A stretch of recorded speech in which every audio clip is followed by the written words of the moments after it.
Welcome to the WP Builds podcast, bringing you the latest news from the WordPress community. Now, welcome your hosts, David Wormsley and Nathan Wrigley. Hello there and welcome once again to the WP Builds podcast. You've reached episode number 283, entitled The Web Designer's Tech Stack. It was published on Thursday the 16th of June 2022. My name's Nathan Wrigley, and in a few moments I'll be joined by my good friend David Wormsley so that we can have our fortnightly chat about WordPress. But before that, one piece of housekeeping. And that is to say that the Page Builder Summit 4.0 is finally starting next week. We have over 35 fabulous presenters giving you expert tips and tricks all about how to put your WordPress websites together. And although it's called the Page Builder Summit, there are a variety of topics. We stray into different areas, so things like marketing and design and so on and so forth. You're going to find out about it by going to the website, which is at pagebuildersummit.com. One more time, pagebuildersummit.com. It kicks off on Monday the 20th of June and it goes till Friday the 24th of June. You can obviously dip in and out, but we'd love to have you there. We've got a Facebook group, and the way you're going to find out about all of the good stuff that we've got on during the week is to go to the website and get your free ticket. Subscribe and we'll keep you updated each day as the things occur. So one last time, pagebuildersummit.com. I really hope that we'll see you there. The WP Builds podcast is brought to you today by GoDaddy Pro. GoDaddy Pro, the home of managed WordPress hosting that includes free domain, SSL, and 24/7 support. Bundle that with the Hub by GoDaddy Pro to unlock more free benefits to manage multiple sites in one place. Invoice clients and get 30% off new purchases. You can find out more by going to go.me/WP Builds. That's go.me/WP Builds. And we do thank GoDaddy Pro for their support of the WP Builds podcast. So what have we got on the podcast today? Well, it's David Wormsley and I talking all about the kind of things that we might have in our tech stack. Now, we've done conversations before where we talk about the different things that we need on the WordPress side. This is just a little bit of a side topic, really, because we thought, wouldn't it be curious to talk about all the things that we need that are not to do with WordPress? So literally, what are the things that you would have in your office? What are the essential things that you would have to run a WordPress web design business? So it gets as ridiculous as, well, you need a computer and then obviously some software running on it. And then we get into, well, do you need an IDE? Do you need a phone? Do you need a fax machine? And all sorts of things. We go down a real rabbit hole and there's loads and loads of things. And honestly, I was really surprised by how many different things you kind of need to have such a business. Anyway, it's an interesting chat and I hope that you enjoy it. Welcome to another in the Business Bootcamp series where we relearn everything we know about building WordPress sites and running a web design business from start to finish. We are on the second episode of season 3 where we are looking at the technical build. And today we are discussing the web designer's tech stack. So Nathan and I are taking contrasting approaches to get our new business running and our first client site built. She's a new lawyer with no previous site. She's called Miss A. Nathan, shall we recap again? Yeah, it's just occurred to me actually, David. I'll tell you what, if it took this long to build this Miss A's website, I think she'd have run away by now. We're in like week 10 or something like that, and we haven't actually done anything. But yeah, the principle is I'm doing the old-fashioned, if you like, the waterfall, traditional fixed pricing approach. I talk to the client, scope it all out, send a proposal, get a contract signed, and then I'm off and I build it, and then I come back a little bit later and say, there you go, it's done, and hopefully get in under a deadline. So that's the way I'm doing, and you are doing? I'm trying to go for a newer agile approach where we try and get a minimal viable website out and do ongoing iterative changes in collaboration with the client. So essentially, we're going results-based improvements over a longer period or as long as I'm needed. Yeah. Yeah. So okay, so what are we talking about today? Yeah, well, tech stack. Now, you mentioned, because we talked about the building tools that we used, and you pointed out that we haven't talked about other stuff, because we're assuming we're starting right from the beginning. So we need to think what kind of hardware and software we might need to start up as a web design business. Yeah, so that's really what we're talking about. I guess in a way you're imagining an empty desk. You've decided you want to become a web developer, you want to build WordPress websites, but you've literally got an empty room. There's nothing in there that you may need, and so we're going to fill up the desk and then talk about the things which may actually be software as well.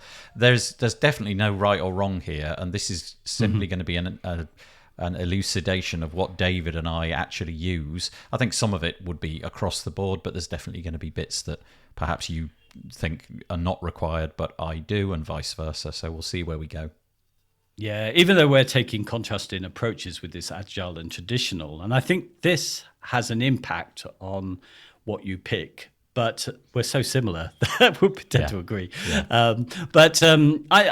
We always start with some kind of problem, and for me, that is that WordPress is quite commercial. It's so popular now and so big, and I follow or used to follow lots of Facebook groups, and I'm always hearing about something new all the time, and I've certainly, and I know you have bought stuff that we really didn't need at all. Yep. And I think, so we're going to start really with what we think are the essentials and then add on. But what I was really wanted to say just about the agile approach is because it's kind of a people first, working with them rather than going through a set system which has a process and an end deliverable. There's more kind of a need on the agile side to kind of go with perhaps what the client might have. So you might not need so many tools, certainly when it comes to project management, but we'll talk about that later. That's a really good point. If they are wedded to a particular tool, I think in the case of the lawyer, we're probably on safe ground. It'll be us going with all the tools. But if they're, like a CRM that they already use or something like that, who knows? But let's explore it then. So we're going to block it into sections: essential tools, design tools, project management and accountancy and communication tools, billing and CRM, storage, and then just at the end talk about stuff which we once used but now we've gotten rid of. We've realized over the years that we didn't make any use of it. Yeah. So the essentials: a computer. Yeah, it's a good place to start. I mean, really, if you don't have a computer, honestly, get out of web development and web design. You really are going to struggle. Having said that, we didn't go into this, but we could. The software which runs the computer, the OS, that's a real point of contention. There's a lot of people who use Windows because they've always used Windows, and a lot of people that use Mac. That's the one that I'm using. I know that you're preferring Windows these days, but also, if cost is a real factor, it may be that you just want to go with something like a Linux distribution that pretty much comes with everything that you're ever going to need. But at the very bare bones, you need a computer. Now, here's a question. Do you need a new flashy computer? Does it need to be up to date, or could you get into this industry with a pretty old clunky laptop that you were handed down years and years ago? I think so. Well, there's not. I mean, it depends on the kind of sites you're doing, but I mean, really, we're dealing with some very basic stuff in terms of HTML, aren't we? It's not the most complex stuff. Building websites, I'm really late to upgrade. Always have been, and I go for cheap all the time. So definitely, I think, some hand-me-down computer would get you started. Yeah, I completely agree. You could easily run a 5, 6, 8-year-old computer. I mean, it may not be perhaps as secure, and it certainly wouldn't have the most flashy UI and the latest features, but a computer of a certain age would probably work. I mean, basically, you need a browser, don't you? That's the thing that you need probably more than anything else, is a computer with a browser. And all types of computers, whether it be, I don't know, like I said, Linux, Windows, Mac, they will all run the latest version of the latest browser. I would be very surprised if even a really old Windows computer didn't run Chrome. Yeah. And you've put down mouse here, which is a given, but the next one you've put down, which was screen, is quite interesting because there's a bit of an argument. Do you need a certain size screen to do this job? Do you know what? I think that if, in your case, I'm assuming that you've got a laptop that you're with today, because I know that you're out Yes. on the road a little bit, and that's totally fine. But when I'm at home, I have a larger screen, so it's not gigantic, it's not ridiculous, but it's wider than any laptop ever could be. And the reason that I use that is because it allows me to have two windows open at once, and both of them are reasonably full-sized. And that's totally not necessary, but given that I'm sitting in my office, which is in my house, given that I'm sitting there and nothing's coming in and out of this office, I decided I would get a slightly bigger one, and it works really well, and it does save me a lot of time. Is it essential? No, probably not. Is it nice? Yes, it is. And I wouldn't be parted with it from this office. I wouldn't want to go back to just using the laptop. But when you're at home and not on the road, you have another screen, do you? Yeah.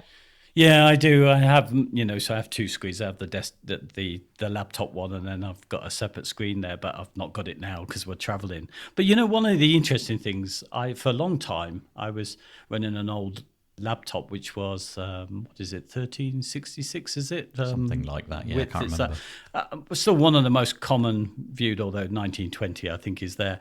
And I thought, I'm not getting an appreciation of what it would be on 1920 screens. But, I used to just basically make the browser small or bigger to kind of replicate what that is. Yeah. So I think you can get away with really old stuff, for years. Honestly, I was on a very small screen. I think that's a really interesting point, in that I think screens are only going to get bigger. The resolution is going to get better. And so maybe there is some size that you really ought to have, because it's quite likely that lots of your clients will be viewing it at this. So if you really were on a very old laptop and the screen resolution was teeny tiny, that may be an impediment. I hadn't really thought about that. But it may be that you simply can't get to any kind of resolution which approximates what most people will be looking at, and that might come back to bite you at some point.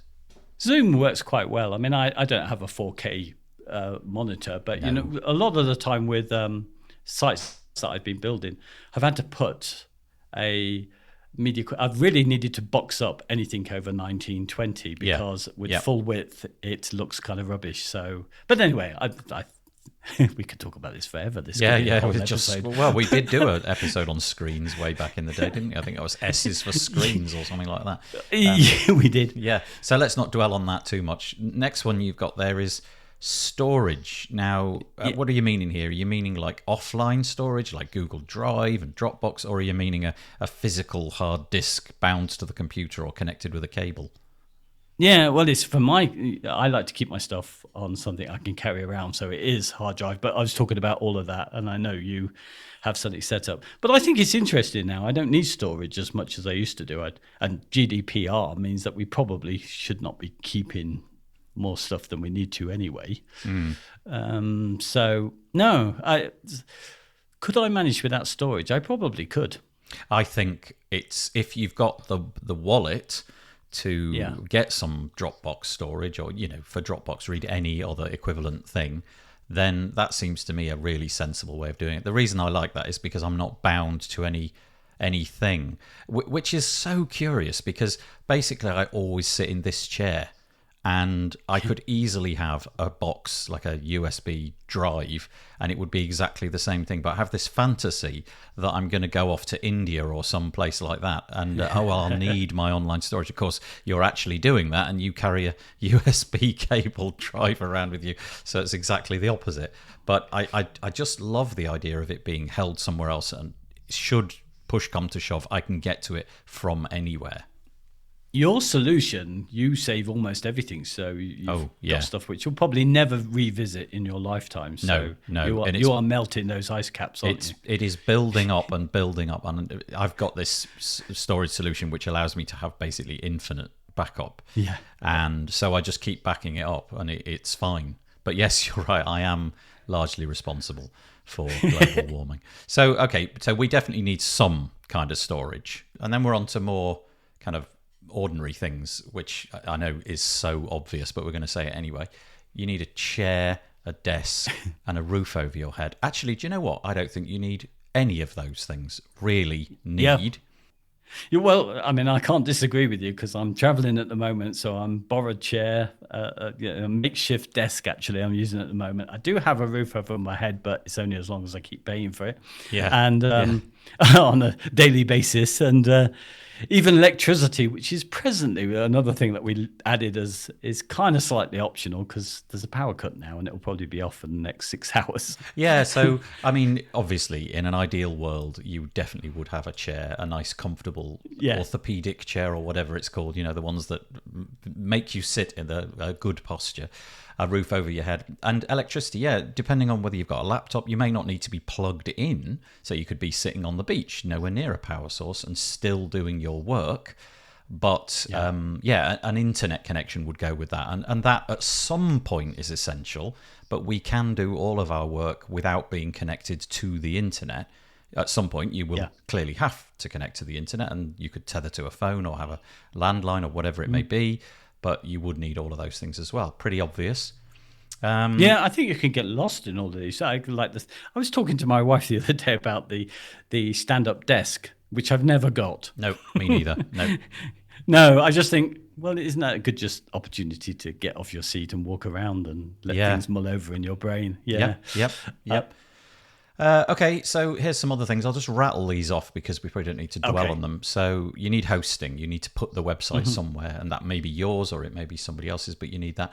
I feel that you need an email account nowadays. I don't think you could really be taken particularly seriously without an email account. Yeah. Okay. Yeah. Going along with that, I would say that you would need a telephone line.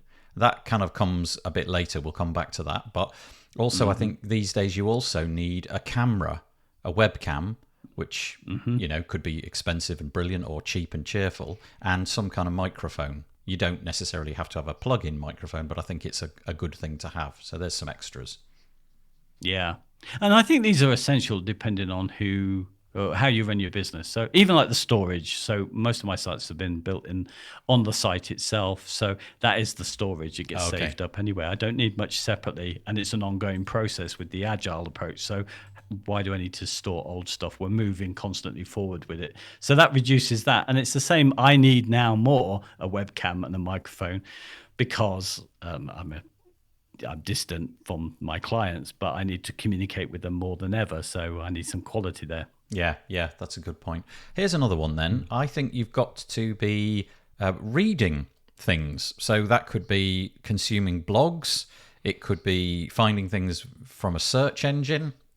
It could not necessarily be reading. You might be watching videos on YouTube and maybe listening to podcasts and things like that. But I think you need to be doing that. I think that's an essential tool as well, the ability to learn things. That could be books, of course, physical books, but I think it's important if you want to stay up to date. You need some mechanism for keeping up to date. Yeah, absolutely. You do need that. That's how Essentials done. Yeah, I think so. I'd had got some other things in there, but I don't think they're essential. Oh, no, one other thing, which I think is essential, but I know you're probably going to disagree, is I need an accountant because my ability to add things up correctly is prodigiously bad. And I would mess that up. And I am so pleased that that's a business which exists. And I'm happy to contribute to their funds so that they can take that burden away from me. So to me, that's essential. Although I think you just manage it yourself, don't you? Or between you and your wife, you get that done, yeah. Yeah, there's no between. It's just my wife. Don't bet on her. Well, I get an accountant to do that. So anyway, there's the essentials. I'm sure you could probably add a whole bunch of things to that. Right, now we're on to design tools. This is where we might start to digress a little bit. Yeah, so we'll probably need some graphic software, but arguably there's lots of free stuff out there, isn't there? So things like GIMP and Inkspace are free open source things that do. Inkspace will do vectors, so if you need, I think it's called Inkscape, by the way. Just Inkscape. What did I just say? You just said Inkspace, but that's fine. I'm stupid. Yeah, no, it's written here as well, and GIMP, as well as a kind of Photoshop alternative. But you and I have done the same thing, haven't we? We've bought the Affinity suite, very cheap, kind of alternative to Adobe products with Yeah. their photo and designer. In our roundup at the end, we'll talk about Adobe and what have you. But it was their subscription model which flipped me, and I just started to look for a similar app that could achieve basically the same stuff. But I just paid once, and up popped Affinity. So I've got several of their products. I think I've got 3: Publisher, Designer, and Photos. And whilst I make hardly any use of the features that they've got, I'm pretty sure that it could do most of what needs to be done. I don't know. I think it depends. I think if you're a designer and you are really into design and that's a big part of your business, my guess is that Adobe still has that cornered. And, if you're exchanging files with other people, they're going to be using Photoshop formats and Illustrator formats. And pretty sure Sketch and things like that can convert those. But you may need to have a different set of tools with a Creative Cloud subscription or something like that. Yeah, it seems to change. I mean, with Sketch, Figma, and we talked about this, I think, on another episode, Adobe XD, isn't it? That's equivalent right, where yeah. you can kind of mock up, and it's really, really clever stuff. I mean, you can mock up the whole website, the mobile responsive view as well, and kind of make changes and have it generate to all the different versions of those. And I've never once got into that because I think, again, this is where if you're going the agile approach like I am, it's probably less useful because the idea is that we'll be trying to get something out, probably designing in the browser to see how it works, and then design in an ongoing basis, based on some data that might come back. Whereas if you were trying to, you pointed out to me earlier when we were talking that it could be used for both, but do you know what I mean? I think these tools are set up for coming to a final conclusion. That's what you need building. This is the design. Do you agree? Right. The developer comes in and builds out exactly what you've agreed there, which is the opposite to agile. Yeah. I mean, certain tools, things like Figma, my understanding, I don't actually use Figma, is that it's really interactive. I can see on my screen what you can see on your screen, and if I move something, you watch it move. And if I change the color of something, it's akin to Google Docs, isn't it? It's all, everybody's looking at the same thing at the same time. So I kind of thought that maybe that could drop into your agile workflow pretty well, in that you could be showing things to the client whilst they're on a call with you, rather than doing something, saving it, sending it to them, waiting, getting some feedback, and the cycle goes on. Yeah, but I would still do it in the browser, I think, because Figma would be another tool to bring in. Another thing which I make use of extensively now, and it may be that we are at a tipping point, I use quite a lot of online design tools. I mean, don't get me wrong, they are nowhere near as good as the Photoshops and the Affinity products. But for simple, quick creation of blog post images and that kind of thing, there's loads of tools, things like Stencil and Canva, and I use one called Pixteller, which I really like. Yeah. And these do 99% of everything that I like these days. They've got the layers like Photoshop does. They don't have all the whiz-bang features, but for many things they're sufficient. Yeah, I mean, I think, some of we've talked about AppSumo, and we probably don't buy so much from there, but most of those kind of tools came from AppSumo, and what value they were, and, they're great for their particular thing. I think, if you were managing a client's social media efforts, you would probably need something like Canva and Stencil, wouldn't you? Because they're really designed to do that. And Stencil's particularly good because it's got a WordPress plugin which allows you to view it and create the images inside the media library, and then click a button and they go into the media library, and there they are. So the whole creation process is happening inside of WordPress. It's fabulous. Yeah, it's really good. Yeah, you just reminded me of something we didn't talk about, whether we needed as design tools access to icon libraries and things, because Stencil has quite a lot there. Yeah, there's hundreds. Unfortunately, you always find that they haven't got the one that you exactly want. That's my experience. And so having an icon library would be pretty cool. I mean, you get a lot, don't you? You get a fair amount with WordPress, with dash icons and things, but you could definitely spend loads of money and get loads of icon sets, and I imagine one of those wouldn't go astray. But whether or not you need more than one, I don't really know. Okay. So we had a good chat about this with CSS editors. CSS editor. Say. Yeah. So I don't know. I'm really torn on this. My process pretty much has always been create a styles.css file and chuck everything in there, and then I know where it is, and I try my hardest to comment it and put things in some kind of logical order. So if there's a whole bunch of styles occurring for one page, put them all together and give nice comments and label them. And so that did sort of require me to have a CSS editor. But I've noticed more and more that I'm never opening that up these days. There's online tools like Instant IDE, which enables you to have something but in the browser. And there's ways inside of page builders to add the CSS. And you've got an interesting kind of optimization thought on that, haven't you? Why that's a good idea. Well, I mean, people have frowned at me. I mean, they have done before, because I did this little project for Beaver Builder where I kind of put code in the modules themselves, really for demonstration. But some people get annoyed with me for doing that because it encourages people to not have this central place. So if you were to hand over the site to someone, they wouldn't know where to go and find it. I think they could, because they could use any tool to find it. It's fairly easy for me to find it. But yeah, my idea is for optimization, because of what Google has taught us about what they need for performance, then it's going to be best probably not to have that central.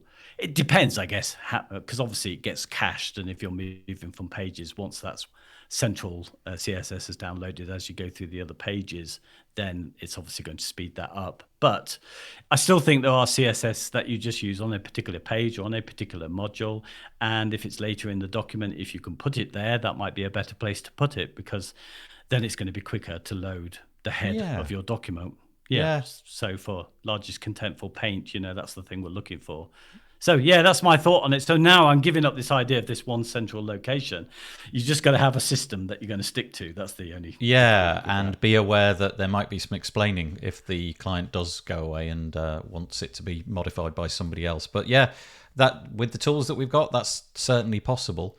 But yeah, my IDE is hardly getting opened these days. I tend to be not really dabbling in that kind of thing. But I would say that if you're serious, it would definitely be worthwhile exploring an IDE, and there's so many, and everybody's got their preferred one.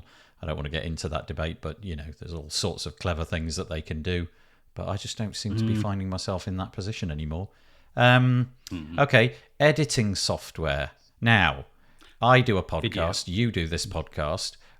It needs to be edited, but that's not really the job of a web designer, but there is still maybe a purpose for it, because I think these days clients want to be putting stuff on YouTube and they want to be creating marketing materials, and so having the ability to edit is quite a good one, I think. I think so. I mean, I need Camtasia. I use that all the time because I'm always making videos to communicate to communicate with them what I've done so far. Yeah. Is when they can't make a meeting. So that's always been key.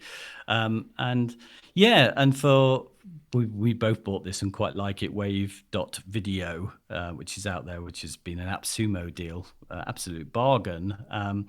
I mean, it's a little bit like Canva, isn't it? In the sense that you've got these templates and you can quickly make your own version of video, and they're slightly cheesy, I think. But sometimes, and I'm doing this for a client in the next couple of days, in fact, I mean, she needs a page where she's renting rooms on her business, but it's not really in keeping with her business. How are we going to find on the same site? How's Google going to pick up on it? And one way might be just to put this simple show the rooms on YouTube, made with that, and perhaps it will give a competitive advantage. So yeah. So that's an SEO piece, is it? The idea being that if there's a video on a page, Google favor that. Yeah. Yeah. Well, I think anecdotally people say, and I think I've noticed it myself, that if you've got a YouTube video embedded on your page, Google might index that quicker. And Google seem to favor showing YouTube videos, don't they, on a search? So without a doubt, my client's going to have real difficulty competing against a couple of keywords on a site, which is kind of a separate business, renting rooms, to what she primarily does. So we're giving that a stab. So I think it's, having those video tools can be really, really useful, I think. Yeah, it's kind of not really an essential set of skills, is it? But it's nice to have. And I guess maybe our client, depending on how she wants to approach it. And if she wants to use social media, there may be something in this, just creating simple little videos, maybe just a bit of music and some text and what have you to grab the attention. It's certainly not going to hurt. But these online things, they're amazing nowadays. Yeah. Like the one that you mentioned, wave.video, it doesn't do anything like as much as Camtasia, which is a pretty straightforward editing app, but you've got things like Final Cut and all the Adobe things, and they're amazing, but probably a bit overkill right at the beginning. Yeah. I mean, it's dabbling, but I can see now that, particularly if you're going down my route where you're trying to, if you like, smaller clients and be everything to them, unless you've got, unless they've got the budget, I think it's quite useful to have some of these tools and basic skills, particularly, well, I don't know, because I can imagine in a few years, we might be talking about using video. Everybody says you must have video now on your websites. And, some of those videos are just terrible, aren't they? Yeah, they really, they're not there for any length of time, are they? They're just there to capture attention in the brief moment that somebody scrolls past you on Facebook. But still, I think it's an increasingly large and important part of messaging on the internet. So not necessary, but maybe good to have. Right, now then, we're on to project management, accountancy and communication tools. This is the exciting stuff, David. Yeah, well, actually, we haven't really talked about accountancy because we dealt with it. So project management, do you need tools? Now, I think this splits us, assuming we're going this traditional and agile, because although agile has very complex management tools, project management tools, I think with my kind of setup, I don't need them so much. I can get away. I've really slimmed this down. So let me just tell you, I used to use things like very early on, I paid money to use Basecamp, and I've moved to a few. Asana, I'm still kind of using with one client. But now I just think, wow, what I can do is about communication with the client. A Google document is all I need, and the clients can upload most of their media to WordPress. Why am I making it so complicated? Yeah, I get it. You've slimmed it down. It's basically Google Docs shared with the client, and you just go create a document and modify it as and when is needed. I suppose it depends what you as a startup web developer, web designer, web builder, whatever you want to call yourself, what you want to become. And if you want to be that person that's going to go out and cold call people, we'll come onto that a little bit later, or you expect to have lots and lots of clients, and you expect to have complicated websites where there's loads of moving parts and all that kind of stuff. Maybe those Basecamp things are useful. For my part, although we're trying to come at this from different angles, for my part, I'm totally in agreement with you. I never needed any of that stuff. Any of that stuff quickly became a noose around my neck that I didn't want to use because I just wasted time trying to figure out how the tool worked. And I always ended up back on the phone or sending a simple document or something. So I'm actually in agreement with you there. That's all you need. I think if you're starting out, just go with Google Docs. See what you can do from there. Yeah. I mean, good communication is probably key, I think, to business relationships. And I think, if the tools get in the way of that, and I think some of these can, and they did for me, because it was my approach to try and do things. I wanted them to go for Basecamp. It was fairly easy for people to use, and Asana, but it meant training them to use something where I didn't need to do it. And it just depends on your approach. I mean, if you've got listening to colleagues of ours, they have a different view on it, particularly if they've got a traditional end thing and they want to make sure that the project's running on time with lots of different people involved. Lots of people think these tools like Basecamp are rubbish because I don't know if it's still the case, but they didn't have Gantt charts, and for these are really complex things for me.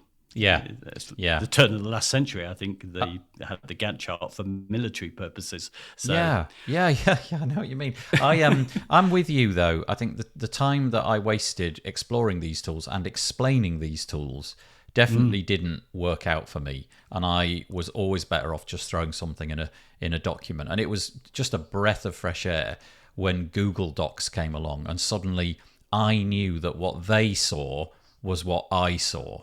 So that rather than sending over a Word document and then realizing that you've made a mistake, so you then subsequently send another one and hope that they got the memo and read the second one, not the first one, Google Docs was brilliant because it was like a source of truth. Whatever's in that doc, we can version control it, we can rewind, see who typed what when.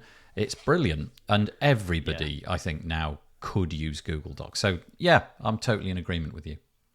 Yeah, I think so. Keep it simple if you were starting. I mean, we're trying to put ourselves in the shoes of starting up, but that's definitely where I've explored too many things. Unfortunately, for the same, I think we've discussed this before, it's that lack of confidence sometimes. You buy the tools hoping to look professional when, actually you probably didn't need to or just needed to talk more. Yeah. So we're talking about communication tools under this banner, and communication always, for me, starts and ends with the telephone. And so I guess you need a telephone, right? Whether or not that's a landline, we'll come on to that later. But whether you've got yourself a landline or a mobile, you need a telephone. You need a number on the internet. We talked about email addresses earlier. I think having a number is important. And it was the best way for me to communicate. Always was, and I suspect always will be. I'm very happy to talk to strangers. I'm very happy to explain things because I believe it's quicker on a phone call than it ever is, when you try to type it all out. Obviously, it would be good if the client could be with you on the phone call and looking at things, and that's your agile approach. But the phone, you've got to have a phone, right? It's interesting. Well, I agree you do, but I think maybe for the marketing side of things. So I have a phone number, one that's online and not real, for just looking like we're, it's our bona fides really with this, looking like we're legitimate. But in reality, I really hate the phone. I think it's a little bit like emails. You know how you can miscommunicate with email? Yeah. There's nothing like seeing someone's face because you can judge. You can't always judge it with people. New people, to me, I really hate having a conversation with them because if I can see their face, I will know their emotions, where I can't do that so easily on telephone. Oh, okay. All right. So, all right. Scratch telephone then. For telephone, would you be happy saying Zoom, Google Meet, you use Whereby, and I know that you can do things like this with Slack and Messenger and WhatsApp. If I substituted telephone for any of those apps, you would see that as okay. Yeah, I'm on board. It's interesting. There's only one client who never put their face up. They've been a long-term client, but I've never seen them talk. I've had a couple of meetings. They won't put the video cam on, and I always find them the hardest of all to judge. Yeah, that's curious. Yeah. I get that. I've had lots of calls where people don't put the camera on, and obviously I'm often recording a podcast. It doesn't really matter too much, but some people choose not to do it. I am going to push back on that. I think that we're still in the era where the actual telephone number lends a certain kudos, and we'll talk later about whether that needs to be a landline number or just a mobile phone number. But okay, we need some kind of communication tool which might allow you to have video, but certainly would allow you to have audio. All right. Yeah.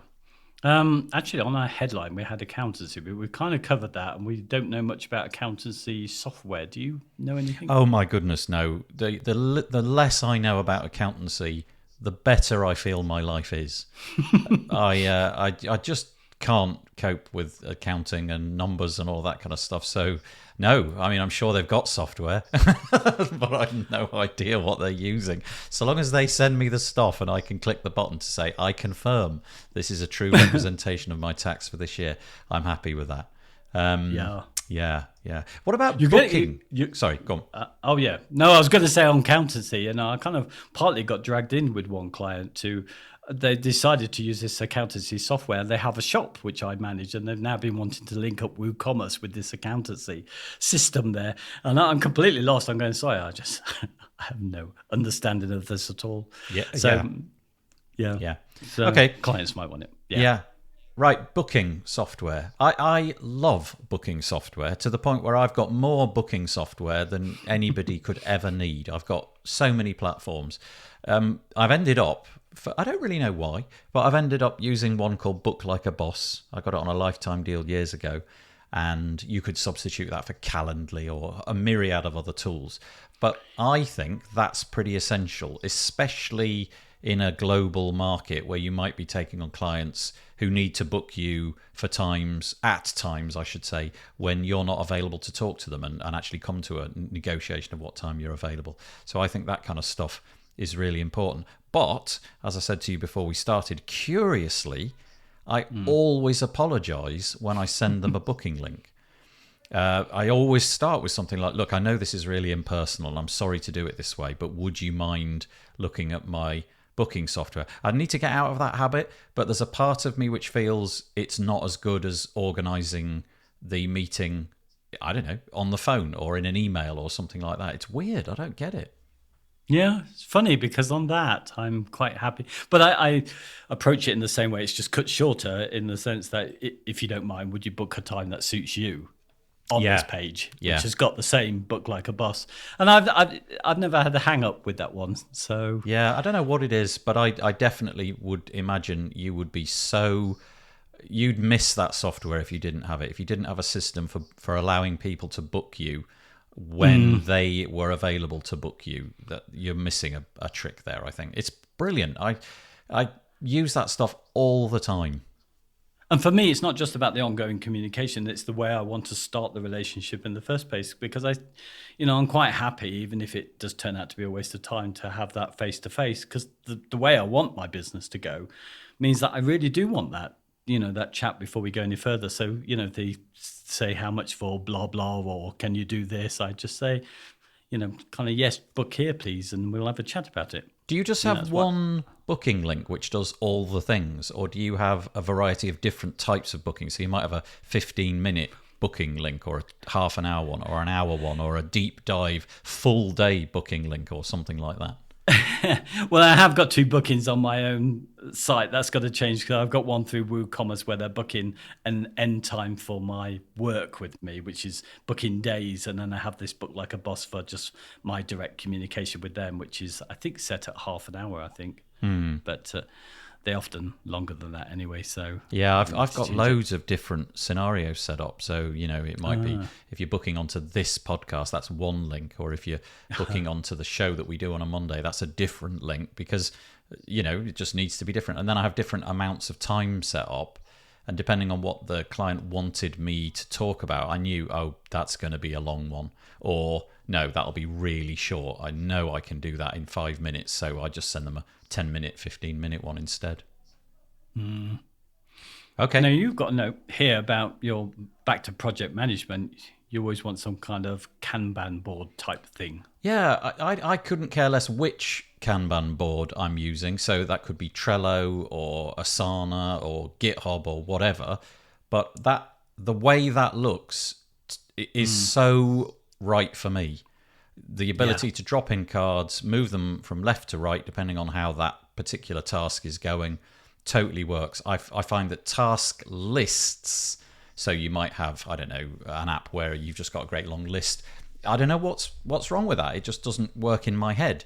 But the ability to move it through different stages, pending, action, backlog, done, whatever, lost, is all perfect for me. So I've settled on a particular Kanban board solution, and I love it. And I would really recommend anybody that's wanting to carry out any kind of task, if you've never tried it before, go and at least give it a go, because it may be just the same fit for you as it is for me. I think, the approach itself is something that I've always stuck with the 3 things really: to do, doing, and done. Yeah. Lists being the only things that I stuck to. But interestingly enough, I went, I've opened up Trello and I tried that with a client. That confused them. And then there's the same in Asana, where you can do it in that view, or you can have it in a list view, and people move around, so you have to train them. Yeah. So now it's gone to Google Documents using the same basic 3 things: to do, doing, and done, in a Google document instead. Sorry, I may have misunderstood the intention of your question here. This is, I like doing the Kanban boards for things that I need to do by myself. For you. It's tasks that I want myself to do. So I probably wouldn't use a Kanban board for the client-facing stuff unless I knew that they were happy with it. And I might have to spend some time figuring out, does this make sense to you? Can you work through this? No, this was very much about what I would use to organise the things that I need to do, for example, today or this week or whatever. Yeah. That's interesting, because I'm effectively doing the same approach now. So each client, as I've talked to them, gets a Google document, and it's got that basic Kanban idea, but they're just titles. And it could be for me, because if it's me just doing it, but if it's also for them, I share it. And there's something, like we do when we're sharing our things here, we put our initials next to something, don't we? So we know who it belongs to. Yeah. So again, keeping it the same idea, the same principle, but keeping it simple without having to have another piece of software to introduce to a client. Yeah. Okay. Yeah, that's fine. So should we move on to billing, CRM? Yes. We've put storage there, but I don't think we need to do storage because we've already gone through that, haven't we? But where do you start? You want people to pay up front, and you're using things like Woocommerce for that, are you? Yeah. You see, I can't bear chasing invoices and all this kind of complex billing stuff. So it's just so simple. You buy a block of time. On our site is basically a WooCommerce site with a bookings plugin. They book their time. It's got so many hours. They're paid up front. That's it. I don't need to chase them. And that's what I've arrived at. I can't see a better way of doing it, to be honest. Obviously it suits this agile approach, but it just cuts out all of that. Automatic invoice goes to them, or rather a receipt of payment goes to them. So there's nothing else needed. Yeah, I do like that. And I think that it's not particularly recent, but certainly in the last decade, the ability to buy things and sell things online has made our job, or almost everybody's job, so much more simple. Just the idea that you can send them a link and they type in 16 numbers and a few extra numbers and you get paid. It's a miracle. Yeah. I mean, absolute miracle, because when I began, that really wasn't an option, and you had to get checks, and you had to wait for the checks to clear, and then you had to go back to some system that you had and tick off, okay, that one's gone into the bank account, I can see that one now, and maybe reconcile it all every month. I use a system which I can create an invoice in literally 5 seconds flat.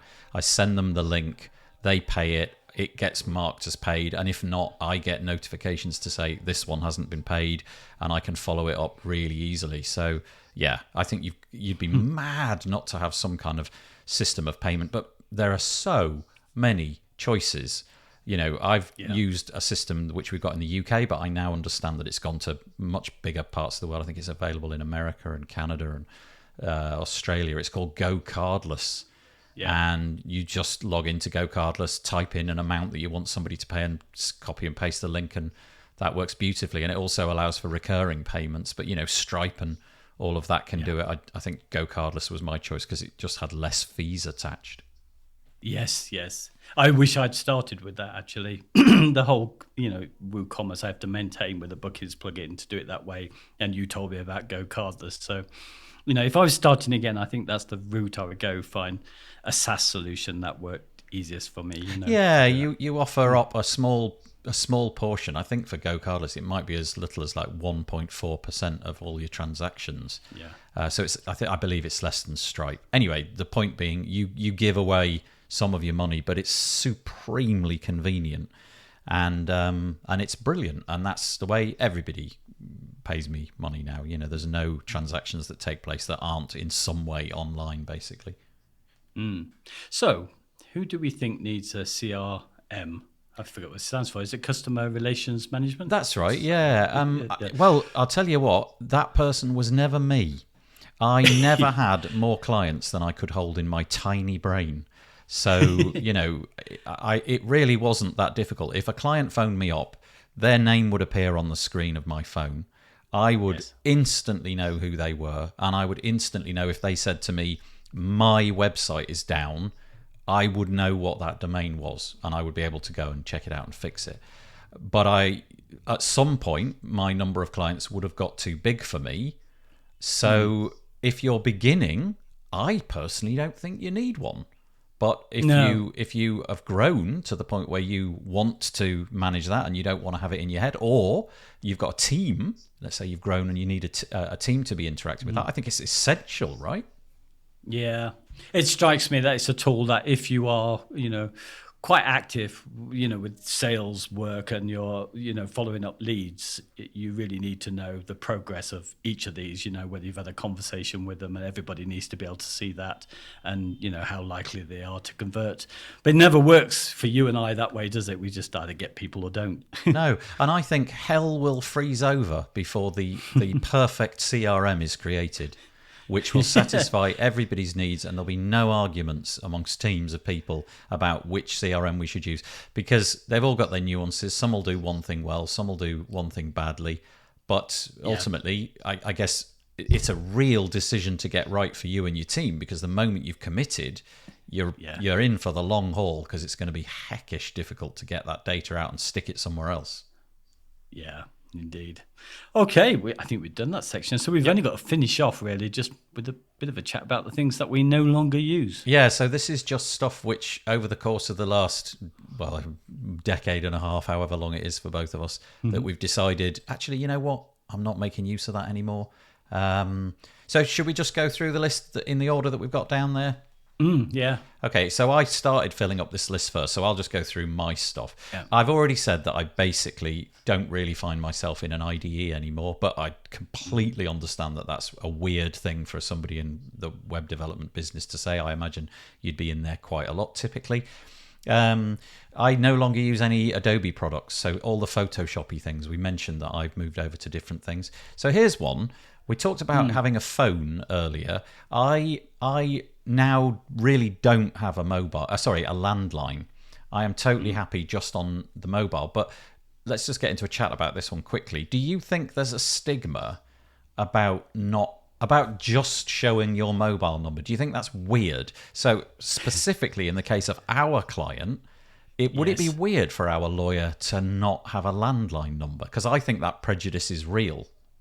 Yes, I would agree. It seems really out of keeping for them not to have a landline to be legitimate, mainly because they would probably have an office landline anyway. She would expect it. So if it wasn't there, I think that would be a bit odd. Having said that, I reckon that my children's generation, it's quite likely that nobody will have a landline. Those people who are currently moving out of their parents' houses, I expect they're only getting landlines because they have to do that in order to get some kind of internet connection. But given the more recent advances, 4G, 5G and so on, I think it's quite likely that those numbers won't exist. So I think the prejudice against having just a mobile number will disappear over time, and it won't be weird just to have that. It's kind of weird that it's a prejudice anyway, but it's real. I was saying to you, if I saw on a website for a plumber a mobile number, I'm totally all right with that. That's fine, because I'm expecting my plumber to be out and about. But if I phone up my accountant and I see on their website it's a mobile number, that's weird. Why have they got only a mobile number? Don't they have an office? I don't like the look of that. And it's ridiculous, but that's the way my head works at the minute. Yeah, and it's kind of in context, isn't it? Because the same with the plumber. If you're in a certain area where you have a lot of migrant workers coming in who are not from the area, and you're really looking for a local plumber of the area, that might be a quick telltale sign. A lot of people put a landline number in their meta description for SERPs. So it kind of stands out as a conversion thing, because when people see it, so it must be a real thing. People say it converts well if you can see a landline. And I think it does. It says, this is somebody who lives in my area. Yeah. I don't really get what the... Even though you can fake it. Yeah. Oh, yeah. I mean, there are services which will bind you a landline. You can buy a landline number for hardly any money whatsoever. Exactly. And it totally is legit. Okay, so that's weird. Right, next one. I used to have a fax machine. I no longer have a fax machine. I'm not even going to get into that. Does anybody have a fax machine? Stand up the one person in Britain who still uses fax. Here's another one. This is huge, actually. I don't need an office. I've dedicated a room at my house. Ridiculously lucky though that is, I decided a long time ago I'd rather do that than having an office. So I had an office. I never went. It was a total sock on money. So I've stopped using an office. And we can infer from the fact that you're currently traveling around in India that you don't have an office either. Yeah, I think the only way to justify an office for our type of work is purely for marketing, to be in the center of a town where you want to grab the work or look kind of big as a big agency, because there's really no sense to it. I mean, look how, Automatic is organized with distributed workers, a big company like that, and many are similar because it's the same kind of work and they do much more complex. No one needs to come into that office. So, for me. Yeah, 1,500 odd people at Automatic. And obviously with the pandemic, hopefully in the rearview mirror a bit now, I think a lot of businesses have decided, we've been wasting a lot of money on physical premises, and let's change that, and let's give everybody a stipend to work from home. So there's that. There's a whole load of AppSumo deals. I won't even bother telling you the list, but it's mighty and long. Tons of wasted money on AppSumo. Here's a couple of things that I no longer use: Drupal and Magento. Yes.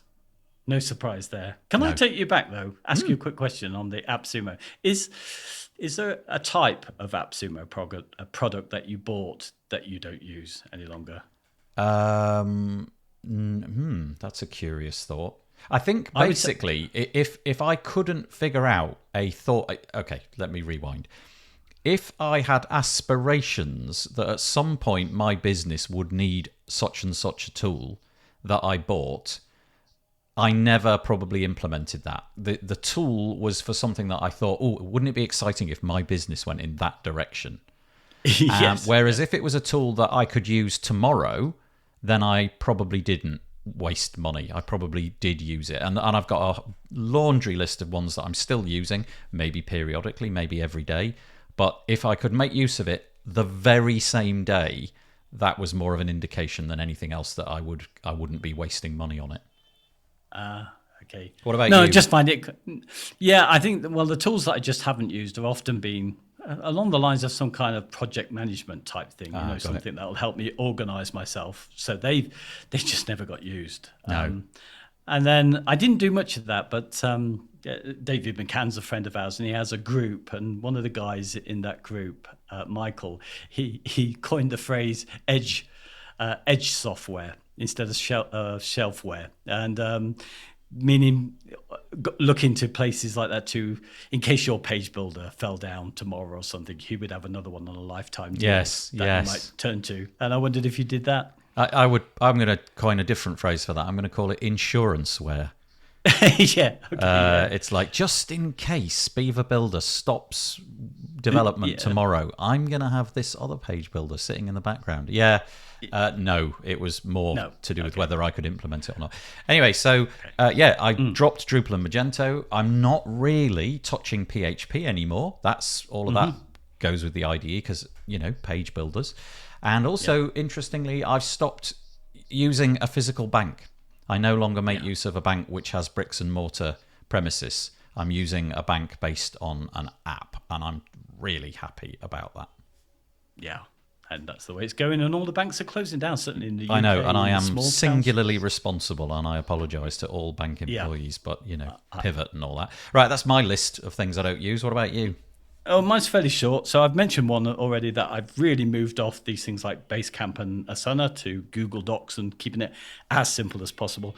Also, going forward, I've stopped considering WordPress plugins for things like e-commerce membership, LMSs, events, and those kind of things. I used to be really into those. So some of my AppSumo buys were these things for a rainy day, as you mentioned. Someone will come, they'll want a membership, blah, blah, blah. But now I've decided that I'm throwing them all out because I want to do straightforward kind of agile stuff with sites where I can monitor the SEO and conversion stuff. That's a skill in itself. And I haven't got the development skills. So in terms of managing a client, I'd rather they had a third-party stuff they were responsible for, particularly if it had a direct impact on their sales. So that's gone for me. And desktop server and WAMP is something I used to use, and I no longer do. Everything goes on, live on a server. Yeah. Goes straight up into the cloud. Yeah, got it. Yep.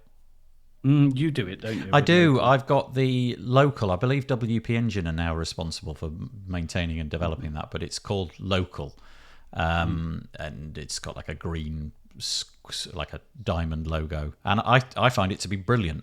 But the only use I make of it is when I want to try out a plugin, and I know that I've got a use for it, but I don't want to try it on a site which is already live, so I'll just quickly spin up a local installer WordPress, find that plugin, upload it, see what it does, see what the options do, and then I just usually destroy that server almost as quickly as I created it. But local is a brilliant tool. I know there's alternatives which people prefer, but I'm happy with that and I'm sticking with it. So yes, I use it, but not a lot. Okay.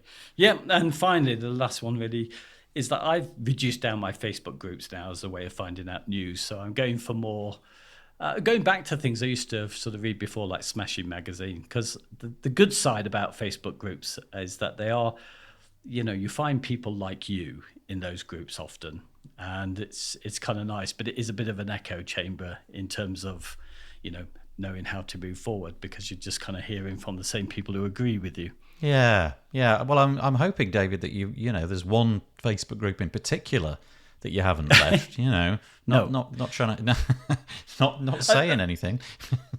No, but it's a lovely. I mean, it's not that active at the WP Builds Facebook group, but always the conversation is always interesting, and the people who, I've asked a few questions recently, and just such fabulous answers from people. Yeah, and considered. Yeah. So, but I can I'm understand not going to leave that one. In order to quieten down your life and what have you, the Facebook group thing has dwindled. I don't know if that's a trend. I feel from the conversations that I'm having with people that might be a direction of travel for a lot of people, but I guess only time will tell. That's it. We've done it. There's all the things. Now, if basically you've got no excuses. If you're about to launch a website building business and you've just walked into an empty office, if you just do everything that we've said, you're guaranteed to fail. I mean, succeed.